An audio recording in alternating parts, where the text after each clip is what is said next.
김영선과 명태균과 김용환의 관계, 그리고 충북 도립대 전 총장인 김용수와의 관계를 이해하지 못하면 이해하기 좀 어려워서 제가 도표를 좀 만들었습니다.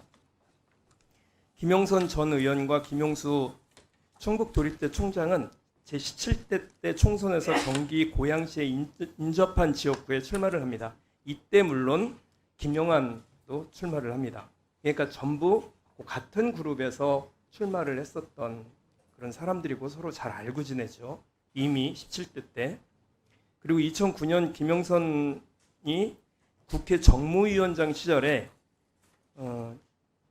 은행권과 관련된 유력자들의 모임인 글로벌 파이낸셜 포럼 자문위원장을 맡습니다. 이 당시에 김용수 총장은 사무총장을 역임하면서 함께 활동을 합니다. 굉장히 막역한 사이죠. 직접적으로 은행권에 있는 인사들을 관리를 하니까. 그리고 김용환 지사는 고양시에서 2020년 총선 출마를 하고 당시에 총선 출마 당시에 김용수 총장이 지원을 합니다. 그러니까 김용환 지사 역시 그와 관련이 있는 것을 알 수가 있죠. 김용환 지사는 결국은 2022년 충북도지사에 당선이 되는데요.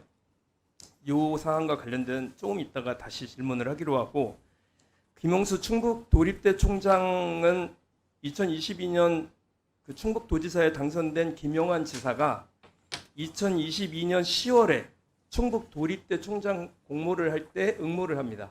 그런데 당시 심사자가 모두 탈락을 합니다. 그런데 탈락을 하자마자 다시 이듬해 4월 충북도립대 총장 재공모를 해서 탈락된 사람들은 사실상 응모를 할 수 없음에도 불구하고 김용수 총장을 임명을 합니다. 그리고 그 김용수 총장이 이런 그 국비 지원 예산으로 함부로 몇 차례를 걸쳐서 초호화 워크숍을 가족들과 함께 진행을 해서 총장도 그만두게 되고 경찰 조사를 받게 되는 이런 사건입니다.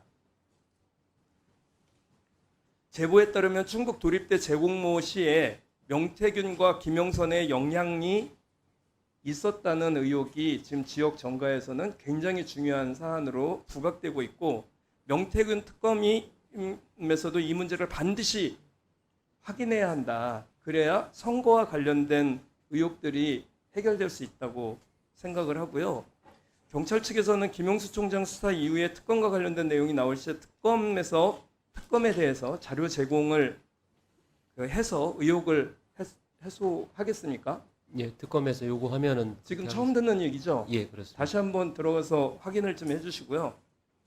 충북도지사 선거와 관련돼서 그 앞뒤 정황상 여러 가지 의혹들과 그 얘기들이 좀 있긴 합니다만, 당시에 왜 김용환이 충북도지사로 오지? 충북과 전혀 관련이 없고 옛날에 고등학교 졸업 이후에 떠나서 단 한 번도 눈길도 주지도 않았던 김용환이 왜 충청도에 오는가가 가장 궁금한 일이었습니다. 그래서 의혹의 증폭을 막 하는 상황이었어요. 그때 그 2022년에 명태균이 김건희에게 김용환 충북지사 공천을 청탁을 했다는 그런 제보가 있었고요. 그 이후에도 2021년에 윤석열 캠프의 인재영입위원장으로 김용환이 활동을 합니다.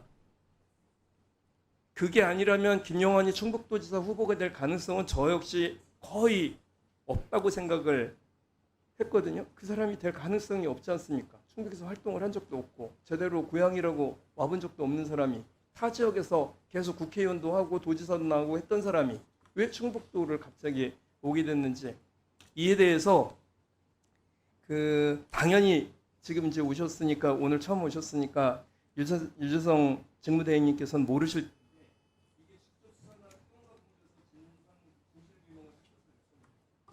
예, 특검에서 요구를 하면 저희가